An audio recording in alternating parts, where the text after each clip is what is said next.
Far away, there was a beautiful little fishing village by the sea. The days were peaceful and sunny, and the waves gently kissed the shores.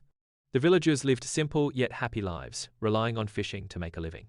But one day, their peaceful existence was interrupted by the arrival of a luxurious yacht at the port. A group of strangers, dressed elegantly, stepped off the ship with an intriguing offer. They brought with them a creature called the dragon. These dragons, housed in transparent tanks, were no larger than a cat. Their bodies shimmered with rainbow-like scales, and small deer-like horns adorned their heads. The strangers claimed that these dragons were rare, genetically modified beings that wealthy individuals were willing to pay a fortune for as ornamental pets.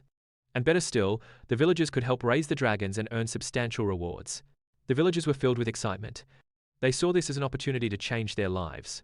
Abandoning their fishing nets, they eagerly began learning how to care for the dragons. Tanks were set up everywhere, and the once quiet port turned into a lively hub bustling with activity. Even the children gathered around the tanks, marveling at the beauty of the dragons, as if they were magical creatures from fairy tales. However, raising dragons turned out to be far more difficult than expected. The dragons required special food, expensive water maintenance, and constant care. Their growth seemed unusually rapid, and some became restless and aggressive. Feeling overwhelmed, some villagers quietly released the smaller dragons into the ocean, believing they were granting the creatures freedom. One day, a wealthy family in the village grew tired of the hassle and decided to release their fully grown dragon into the sea. At first, this dragon had been confined to the limited space of its tank and remained relatively small. But once in the vast ocean, it began to grow, quickly turning into a massive beast. Its hard scales became impenetrable, its enormous body could swallow fishing boats whole, and its power seemed unstoppable. Soon, the villagers began noticing strange occurrences. Fishing boats vanished mysteriously, and shadows loomed ominously beneath the waves. Tales of the giant dragon spread quickly, accompanied by fear and regret. The villagers realized that their short-sightedness had unleashed a monster they could no longer control. Amid the panic, a young villager named Alex stepped forward. "We can't let this dragon destroy our home," he declared. "We must fight back and protect our village."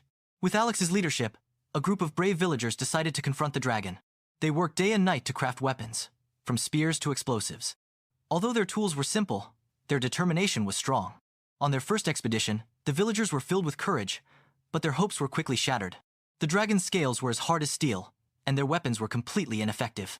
Their boats were nearly overturned by the dragon's sheer strength, and the group retreated in despair. For their second attempt, the villagers prepared stronger explosives and tried attacking from a distance. But the explosives only angered the dragon, and it retaliated fiercely, swallowing one of their boats whole. Alex watched helplessly as his friends were lost to the depths, guilt and sorrow heavy in his heart. The third attempt was even more meticulously planned. They set traps and tried to outsmart the dragon, but the dragon's intelligence proved to be its most formidable weapon, as it evaded every trap with ease. Once again, the villagers were left defeated, their hopes dwindling with each failure.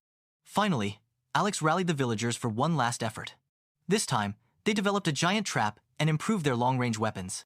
They worked tirelessly to lure the dragon into deeper waters. When the time came, their combined efforts succeeded. The dragon let out one final roar before sinking beneath the waves.